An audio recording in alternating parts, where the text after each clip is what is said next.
bestinya kata Ani Melsti, setelah pekan kemarin gak kesempatan memperdengarkan bukti rekaman adanya dugaan permainan oknum peradilan dengan pihak Reza Gladys terkait penanganan kasusnya sebagai terdakwa, Nikita Mirzani kayaknya belum akan menyerah nih Besti. Dalam persidangan pekan ini yang berlangsung pada Kamis 7 Agustus 2025, Niki berencana untuk memutar bukti yang dimilikinya itu di muka persidangan. Lantas, manuver apa yang bakal dilakukan Nikita Mirzani di sidang selanjutnya?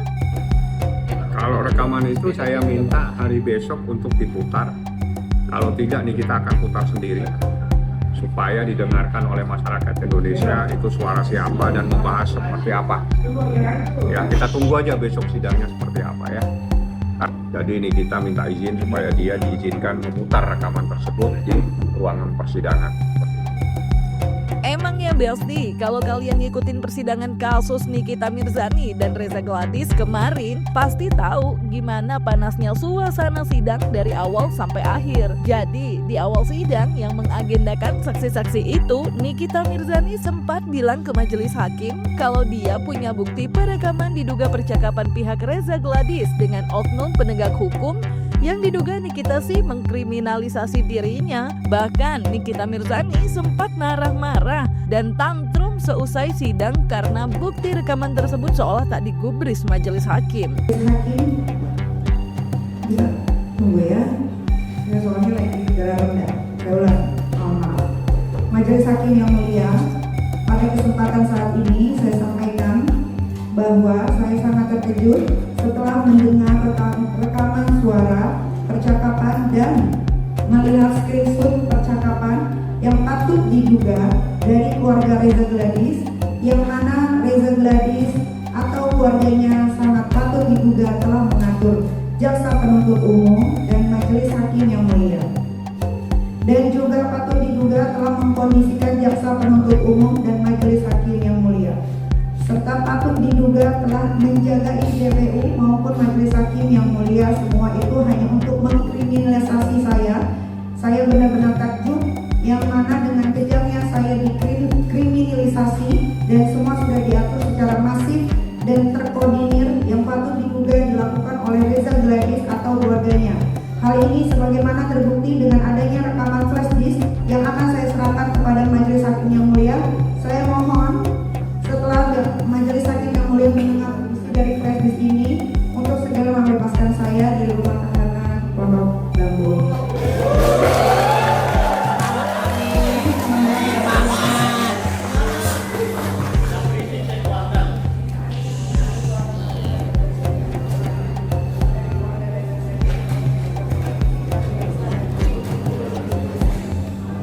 Silakan duduk di samping penasihat hukum.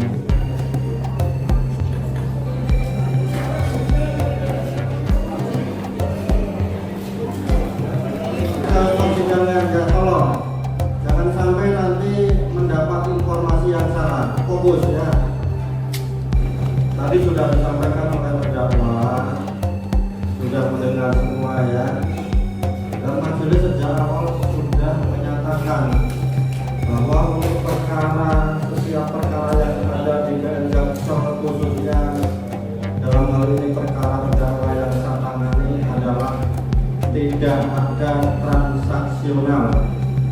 Kalau memang ada yang menduga atau ada yang tahu ada transaksional, silahkan dilaporkan aja kepada yang berwajib ya. Silahkan dilaporkan kepada yang berwajib, begitu ya. Jadi jangan ragu-ragu. Kalau ada pihak dari dalam maupun dari luar yang ada transaksional mengatasnamakan hakim ya, silahkan sekarang juga dilaporkan ya, nggak usah ragu-ragu. Informasi ini adalah informasi yang diterima Nikita Mirzani. Nanti besok Nikita akan mencoba untuk meminta supaya diizinkan memutar rekaman tersebut. Kan besok aja habis selesai direkam tanya. Kalau belum diputar jangan ditanya. Mendahului namanya. Besok kalau sudah direkam Anda bisa tahu suara siapa, itu yang perlu dipertanyakan. Sikap Nikita Mirzani yang terkesan mau memaksakan untuk memperdengarkan bukti yang dimiliki di persidangan kemarin pun sempat menjadi perbincangan hangat di publik. Bukan cuma netizen loh Besti, tapi sejumlah praktisi hukum pun sampai ngasih pendapat pribadinya. Ada yang mendukung Nikita untuk terus mengupayakan rekaman tersebut diputar.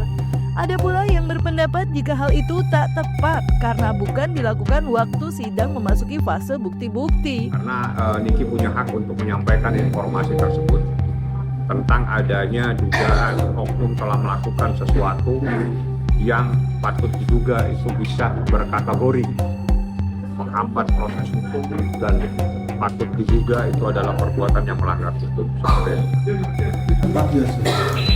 Ya sebenarnya kalau memang Nikita Mirzani atau kuasa hukumnya menemukan bukti lain ya, terkait kasus yang ada, seperti halnya menemukan dugaan adanya kongkolingkong, adanya permainan di balik perkara yang dialami Nikita Mirzani, itu boleh-boleh saja ya. Dan itu bentuknya sifatnya dugaan ya. Hanya mungkin yang kita sayangkan gitu loh. Kenapa gitu loh? Itu harus dihadirkan di persidangan kemarin.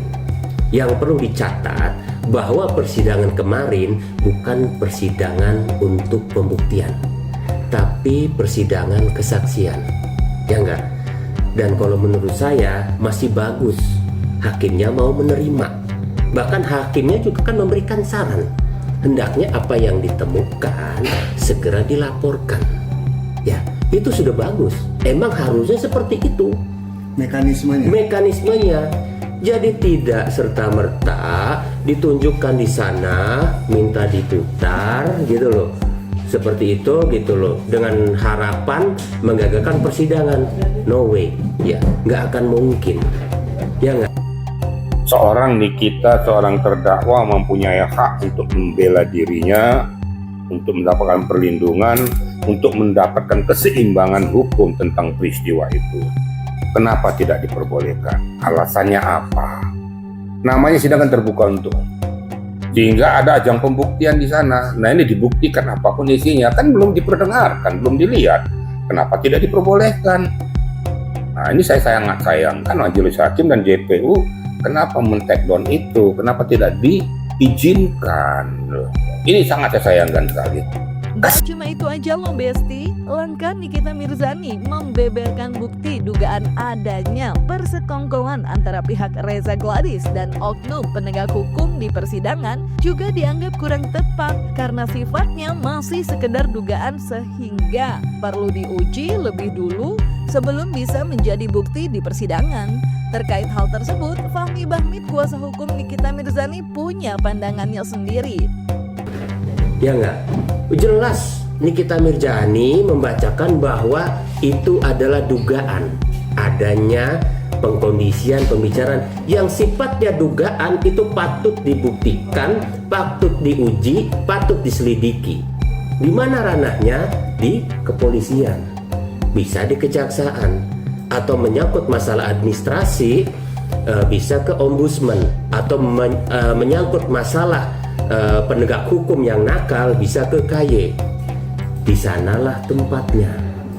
Makanya saya katakan apa yang dilakukan kita kemarin itu sia-sia.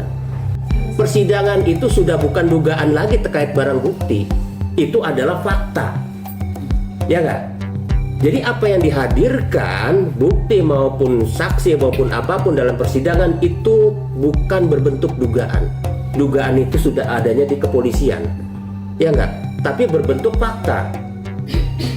Seperti itu. Makanya apabila itu mau ditindaklanjuti, laporkan gitu loh, agar segera ditindaklanjuti gitu oleh kepolisian, oleh KY dan sebagainya gitu loh. Tidak di sana ranahnya, itu salah. Kenapa? Urusannya badan pengawas nanti, badan pengawas Mahkamah Agung. Beda-beda lah urusannya, karena ini kan dalam proses hukum. Jadi bukan kita main lapor-lapor aja, karena itu ada yang mengawasi. Pengadilan itu ada yang mengawasi, namanya Badan Pengawas Mahkamah Agung, Bawas. Kejaksaan juga ada yang mengawasi, namanya Komjak dan Jamwas. Jadi semua itu ada pengawas-pengawas masing-masing. Jadi kalau proses hukum ini ada yang namanya Badan Pengawas Mahkamah Agung, ada namanya Komjak, Komisi Kejaksaan, ada namanya Jamwas, itu semua yang akan memonitor. Di sisi lain, pihak Reza Gladys pun sempat menanggapi perihal bukti flash disk yang sempat diajukan Nikita Mirzani di persidangan sampai membuatnya tantrum setelah sidang selesai. Tak mau lebih dalam membahas isi rekaman karena merasa belum tahu apa isi percakapannya, kuasa hukum Reza Gladys justru menyoroti sikap Nikita Mirzani yang terkesan tidak kooperatif. Bahkan, sikap tersebut dinilai bisa membuat Nikita Mirzani tak mendapat keringanan dari majelis hakim dalam membuat keputusannya nanti loh Besti. Seperti tadi bertindak, itu jadi nilai jelek di hakim. Ya, kasihan nanti Nikitanya, hukumannya tadinya lebih ringan bisa jadi berat. Ya, terus PH-nya ini ngajarin lah, harus bantu terdakwa. Kasihan Nikita dibuat seperti itu.